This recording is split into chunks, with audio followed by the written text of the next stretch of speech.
One word. That is all it takes to dismantle a life. For 84 years, Nancy Guthrie built a legacy of faith, hard work, and independence.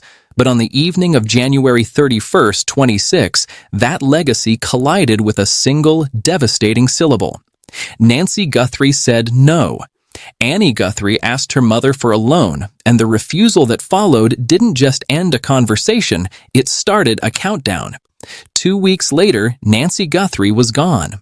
We aren't here to talk about the doorbell footage you've seen 1,000 times or to debate the porch guy theories.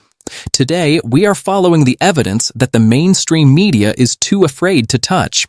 Today, we are opening the red folder, a sequenced, documented financial trail that proves this wasn't just a disappearance, it was a career-ending, life-altering execution of a plan.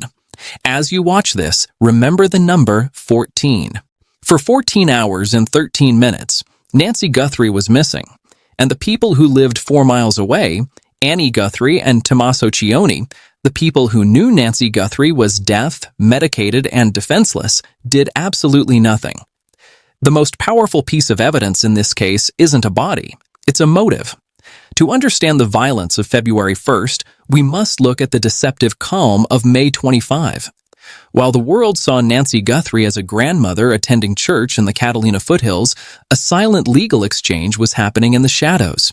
A durable power of attorney was signed, and Tommaso Cioni granted Annie Guthrie authority over his financial affairs. But look closer and ask yourself why the legal walls were being reinforced 8 months before the abduction of Nancy Guthrie. Look at the early interviews through a liar's lens. When you watch the footage of Annie Guthrie from early February, don't listen to her words. Watch her hands. Observe the micro-tremors when the word loan is mentioned, and the forced asymmetrical smile that never reaches her eyes. The public saw a grieving daughter in Annie Guthrie, but the insider sees a woman living in a $650,000 home looking across the valley at Nancy Guthrie and her $1 million unencumbered asset. There was a $350,000 gap between their lives, and that gap was closing fast. Nancy Guthrie was a woman of routine who took her medication at 10 p.m. and removed her hearing aids, making Nancy Guthrie the most unprotected woman in Tucson. The family had the resources of an NBC salary behind them, yet Nancy Guthrie lived in a $1 million fortress with the security of a cardboard box. January 31st at 9:50 p.m. was the ground zero of this mystery when Tommaso Cioni drove Nancy Guthrie home. It was a 4-mile trip, 10 minutes of silence in a car that records every GPS coordinate, every door-opening event, and every fluctuation in speed. Tommaso Cioni says he walked Nancy Guthrie in and watched the garage seal, but a leaked internal memo suggests the FBI seized the vehicle of Annie Guthrie because of a sensory narrative found inside. Imagine the smell of industrial-grade cleaner in a family SUV, or the blue light of a leaking phone at 3 a.m., pinging off towers that the story of Tommaso Cioni says he was never near.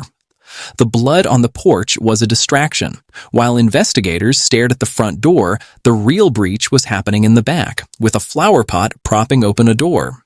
Whoever entered the house of Nancy Guthrie didn't break in. They were invited by the silence. As the financial trail of Annie Guthrie went viral, a digital inferno erupted, causing high-profile names to delete their histories and leading to a sitting county official publicly accusing the sheriff of interfering with the FBI. NBC News even built a specific protocol to remove Savannah Guthrie from the air if an arrest happened in real time. Enter the shadow figure, Cameron Guthrie, the son of Nancy Guthrie, whose 90-day silence is deafening. In missing persons cases, when a direct blood relative like Cameron Guthrie vanishes from the public narrative, it's often because they are waiting for the blacklist to drop. This is a career execution, and while lawyers draft injunctions to stop this information, boxes are already being moved out of the home of Nancy Guthrie. Nancy Guthrie, a woman who hasn't been declared dead, is already having her assets liquidated by Annie Guthrie, and the supposedly cleared status of the family is a legal shield, not a forensic fact. You don't keep the vehicle of Annie Guthrie for 6 weeks unless you are waiting for the lab at Quantico to confirm forbidden data. The FBI sent a rootless hair sample found near Nancy Guthrie's bedroom to Othram Forensics and has kept the 911 call made by Annie Guthrie sealed because it likely contains background noises and knowing details that Annie Guthrie shouldn't have had if she had just arrived. The DNA found at the scene doesn't belong to a career criminal.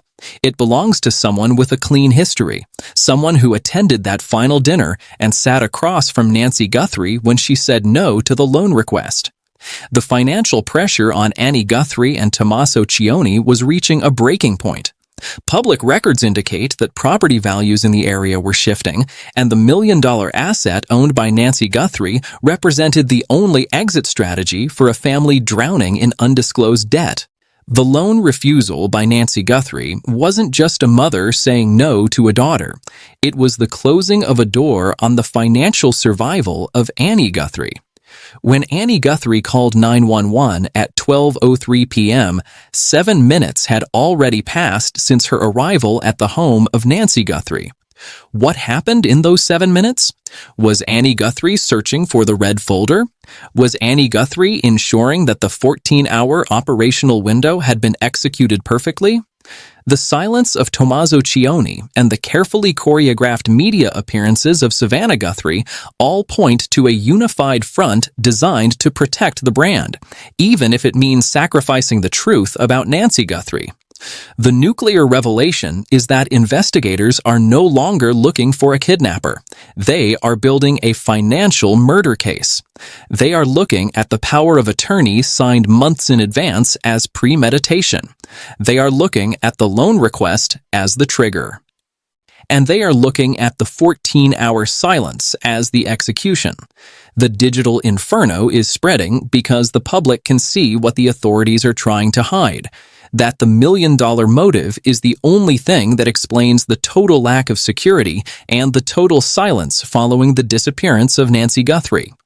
This isn't just about Annie Guthrie or Tommaso Cioni. It's about a systemic failure to protect a vulnerable elder. The boxes leaving the house in Annie Guthrie's Honda CR-V are a visual anchor for this entire conspiracy. No death certificate, no probate, yet the assets of Nancy Guthrie are being physically moved. This is the narrative shift the media is ignoring. Investigators have noted that the 40-day hold on the vehicle driven by Tommaso Cioni was unprecedented. It suggests that forensic teams were finding traces of Nancy Guthrie in places she should never have been.